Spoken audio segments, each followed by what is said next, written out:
네, 앞서 보셨듯이 어려움 속에서도 피해 수습을 위한 노력이 본격화되고 있습니다. 그것과 함께 산불 원인 규명도 중요한데요. 오늘 친절한 뉴스는 관련 소식 먼저 전합니다. 우선 이 화면 함께 보실까요?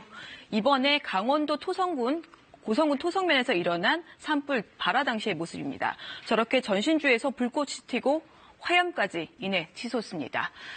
전신주 개폐기 주변에서 처음 불이 시작이 된 걸로 보이는데 한전은 강한 바람이나 이물질이 전선에 부딪힌 것이라고 추정을 하고 있습니다. 그러니까 개폐기든 기기나 또는 전기 문제가 아니라, 즉 자신들의 문제가 아니라 알 수 없는 외부 요인으로 불이 났다는 주장입니다. 그 입장 먼저 들어보겠습니다. 1차적으로 기기에서 잘못된 것은 아닙니다. 기기에 연결된 그런 전선이 어떠한 원인에 의해서 네, 한전의 주장대로라면 자신들의 책임이 아니니까 한전은 일단 배상 책임에서 벗어날 수 있을 것으로 보입니다. 하지만 다른 쪽에서는 이런 주장에 의문을 제기합니다. 그 입장도 들어보겠습니다. 무려 14년 동안 비바람을 다 맞은 개폐기가 노후 설비가 아닌지, 또 왜 노후 장비를 교체하지 않았는지.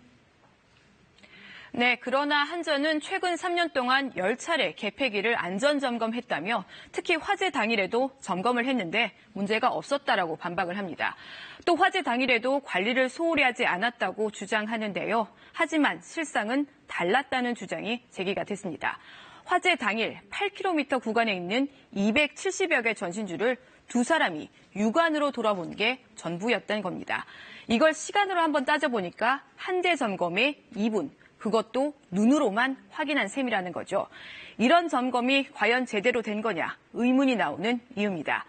개폐기에 대한 정밀 감정 결과는 열흘 뒤쯤 나오는데 그때쯤 화재 원인도 확인이 될 것으로 보입니다.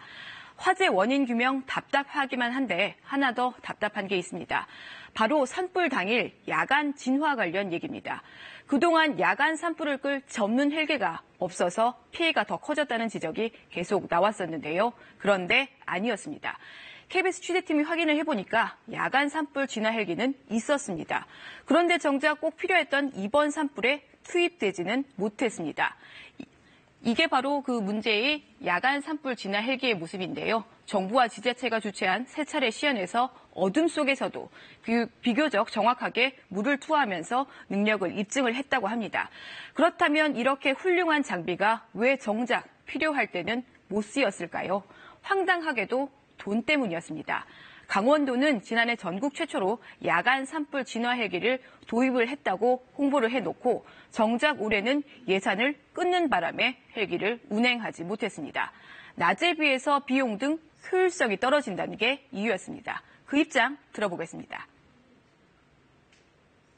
예산을 확보하는 데 어려움이 있어서 아마 그게 장착이 안 된 걸로 저희들은 판단을 하는데 가능하다면 그런 부분에 대해서 예산을 좀 충분히 주어서 네, 현재까지 피해 주민은 1,000명을 넘어섰습니다. 누구 하나 명확한 책임을 인정하지 않는 상황에서 피해 주민들의 속은 갈수록 타들어가고 있습니다.